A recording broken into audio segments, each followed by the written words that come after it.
Welcome to today's lesson on the development and use of microscopes. In this session, we will explore how advances in microscopy have revolutionized our understanding of cells and their structures. In our lesson today, we will first look at how microscopes have developed over time, moving from early light microscopes to modern electron microscopes. Next, we will discuss how electron microscopy has significantly improved our understanding of subcellular structures due to its higher magnification and resolution when compared to light microscopes. So far, you have learned that microscopes are essential tools for viewing cells and subcellular structures. You also understand the concept of magnification, which allows us to observe tiny details that are invisible to the naked eye. This foundational knowledge sets the stage for us to delve deeper into how different types of microscope work and what they reveal about the intricate world within cells. New insights using microscopes are key for making new discoveries in cell biology, diagnosing diseases, and developing innovative treatments. The history of microscopes is a journey of scientific discovery that began several centuries ago. Let's now take a closer look at some key milestones. Let's begin with the first compound microscope. Our journey began in the 1590s when, as Dutch spectacle makers, we, Hans and Zacharias Janssen, started experimenting with lenses in a tube. Through our efforts, we created the first compound microscope. What set our invention apart was its ability to use multiple lenses, allowing for greater magnification and opening up a new world of discovery. Next, let's look at the innovation of observing cells. In 1665, as I peered through my compound microscope at thin slices of cork, I observed something remarkable: small, box-like structures. It was the first time such structures had ever been seen, and I named them cells. This discovery marked the beginning of our understanding of the fundamental building blocks of life, and it laid the groundwork for what would become the field of cell biology. Now, let's learn about Leeuwenhoek's microscope. By the 1670s, I had crafted a different type of microscope, one with a single spherical lens. My creation could magnify objects up to 275 times their size. With this powerful tool, I observed a world previously unseen, filled with tiny organisms that I named microbes. These discoveries opened up a new realm of knowledge and understanding of the microscopic world. Let's also hear about the chemical discoveries that facilitated the development of the microscope. My pursuits were primarily rooted in the realms of chemistry, particularly in understanding the behaviors of metals and the nature of chemical reactions. The principles I uncovered that underlay catalytic reactions and the reduction of metals without using heat helped to lay the groundwork for the techniques that scientists now apply in modern microscopy. To finish, it's important to appreciate the advances that the development of the microscope has facilitated across biological disciplines. I spent years studying maize chromosomes under the microscope, peering into the very building blocks of life. My discoveries were made possible through the detailed study of maize chromosomes that my microscope allowed. My work laid the foundation for much of our modern understanding of genetics. Since this time, microscopes that use visible light to magnify images have greatly advanced. While light microscopes were revolutionary, they have some limitations. For example, the magnification of a light microscope is limited to about times 1500, and its resolution is restricted to approximately 200 nanometers.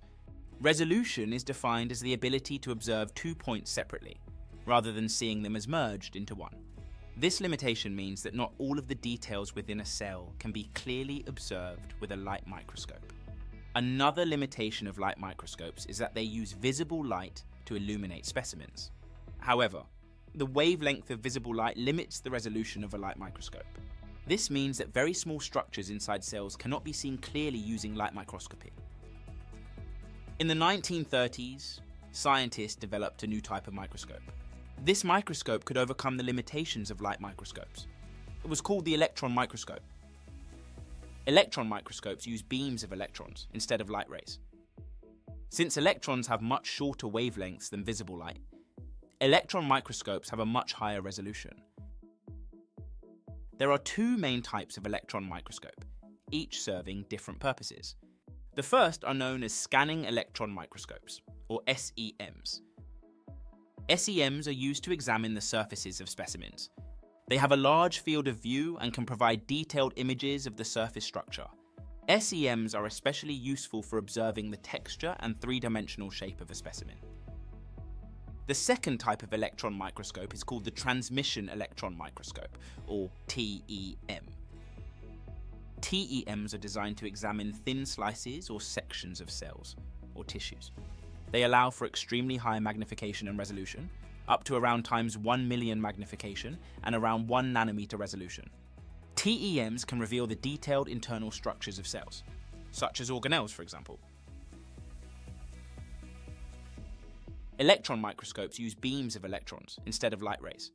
Since electrons have much shorter wavelengths than visible light, electron microscopes have a much higher resolution. There are two main types of electron microscope, each serving different purposes. The first are known as scanning electron microscopes, or SEMs. SEMs are used to examine the surfaces of specimens. They have a large field of view and can provide detailed images of the surface structure. SEMs are especially useful for observing the texture and three-dimensional shape of a specimen. The second type of electron microscope is called the transmission electron microscope, or TEM. TEMs are designed to examine thin slices or sections of cells or tissues. They allow for extremely high magnification and resolution, up to around times 1 million magnification and around 1 nanometer resolution. TEMs can reveal the detailed internal structures of cells, such as organelles, for example. The development of electron microscopy has revolutionized our understanding of cell biology. With electron microscopes, scientists have been able to see and study cell organelles in great detail. This includes structures like the mitochondria, ribosomes, and endoplasmic reticula, which were previously impossible to see if you were only using a light microscopes. By observing the detailed structure of cells and their organelles, scientists have gained insights into how cells function. For example, we have been able to study how energy is released in the mitochondria and how proteins are synthesized in the ribosomes. The ability to view cells at a molecular level has advanced medical research, leading to better understanding of diseases and the development of novel treatments. To summarize, microscopes are essential tools in biology that allow us to observe extremely small structures, such as cells and their components. The development of the compound microscope by scientists laid the foundation for cell biology. However, light microscopes have limitations in magnification and resolution. The advent of electron microscopes in the 1930s, which use beams of electrons instead of light, has greatly enhanced our ability to study subcellular structures with much higher magnification and resolution. Finally, we learned that scanning electron microscopes examine surface structures, while transmission electron microscopes reveal detailed internal structures of cells. Watch the rest of the GCSE biology course at Sophos Education.